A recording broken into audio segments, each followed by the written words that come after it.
News 16 Kerala. സൗദിയിൽ കഴിയുന്ന വിദേശികൾക്ക് പരമാവധി 2 വാഹനങ്ങളാണ് സ്വന്തം ഉടമസ്ഥതയിൽ നിലനിർത്താനാവുക എന്ന് സൗദി ട്രാഫിക് ഡയറക്ടറേറ്റ് വ്യക്തമാക്കി.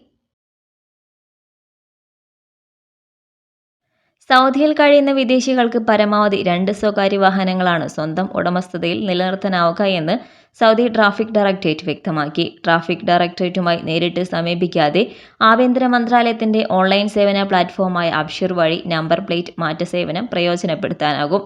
സ്വന്തം ഉടമസ്ഥതയിലുള്ള വാഹനങ്ങളുടെ നമ്പർ പ്ലേറ്റുകളും മറ്റൊരാളുടെ ഉടമസ്ഥതയിലുള്ള വാഹനത്തിന്റെ നമ്പർ പ്ലേറ്റുമായി സ്വന്തം വാഹനത്തിന്റെ നമ്പർ പ്ലേറ്റും ഇങ്ങനെ പരസ്പരം മാറ്റാവുന്നതാണ്.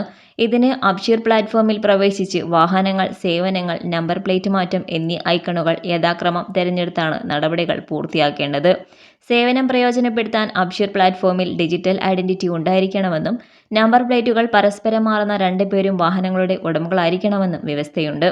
ഇതിനു പുറമെ വാഹനങ്ങൾക്ക് കാലാവധിയുള്ള ഇൻഷുറൻസ് ഉണ്ടായിരിക്കണമെന്നും വെഹിക്കിൾ രജിസ്ട്രേഷൻ വാലിഡായിരിക്കണമെന്നും വ്യവസ്ഥയുണ്ട്. ഇരു വാഹനങ്ങൾക്കുമുള്ള സർക്കാർ സേവന ഫീസുകളും നമ്പർ പ്ലേറ്റ് മാറ്റ സേവന ഫീസും അടക്കണമെന്നും നിബന്ധനയുണ്ട്.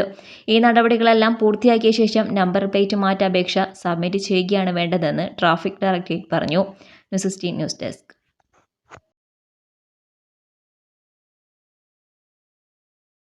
പക്ഷമില്ല, വിവേചനമില്ല. നേരിനൊപ്പം, നാടിനൊപ്പം, നാട്ടുകാർക്കൊപ്പം. News 16 Kerala channel.